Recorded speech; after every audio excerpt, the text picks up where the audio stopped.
Okay, wanted to do this video here. I'm doing the U-joints in my '89 Mustang. I'm replacing the U-joints, and I want to show everybody something that I think 99% of people don't even give any thought to when they replace U-joints, especially in a high performance car. Something with a lot of horsepower, something that you're running on slicks or drag radials or even stick cars. That you're launching hard or power shifting. When you're replacing U-joints, and this really only applies to a greasable U-joint with the grease fitting on it.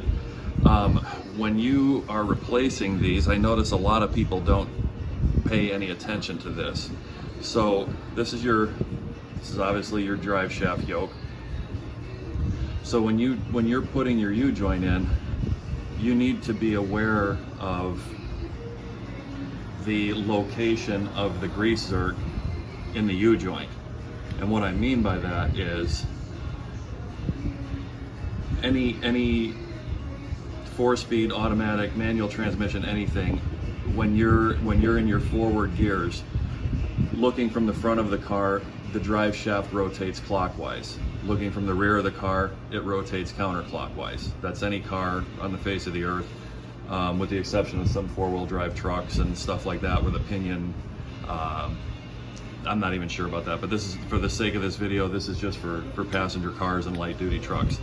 So when you're installing your U-joints, you always want your grease zerk to be on the compression side.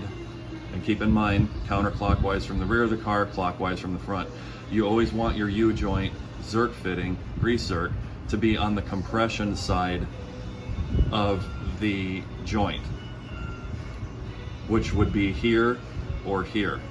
Being that this turns counterclockwise, this is pushing on these vertical ones, let's just say, for the sake of the video, these vertical parts of the joint are pushing and turning the horizontal parts. So as you're pushing this part right here is being compressed.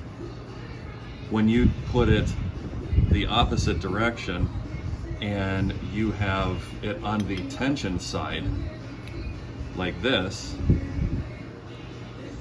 what happens is this part here is being pulled instead of compressed. And like I said, for 99% of people, it doesn't matter. I've never broken a U-joint. I've seen, and I've run stick cars on slicks at the track. I've never myself broken a U-joint, but I've always paid attention to which way I put it in there. 99% of people won't have a problem, but like I said, it's just something. Even on a street car, a daily driver, a stock vehicle, I'm always mindful of which direction I install the joint. So this grease zerk is always on the compression side of the joint when you're in any of your forward gears. Now some U-joints are not greasable. They're sealed. They're basically not greasable. They don't have a grease zerk. A lot of joints, I know some Spicer joints, depending on application, has a grease zerk in the side of one of the caps. But this applies to U-joints of this style. Again, you see down here, the drive shaft the yoke's horizontal, so your drive shaft yoke here, or your transmission yoke, would be vertical. So you're going to install it like this. So this, anytime, because there's no load on the car in reverse, you're always going to put it on the compression side. Just imagine when you're putting it together, as this turns, the load is placed on these horizontal ones and it's pushing. So this is constantly under tension, or under pressure rather.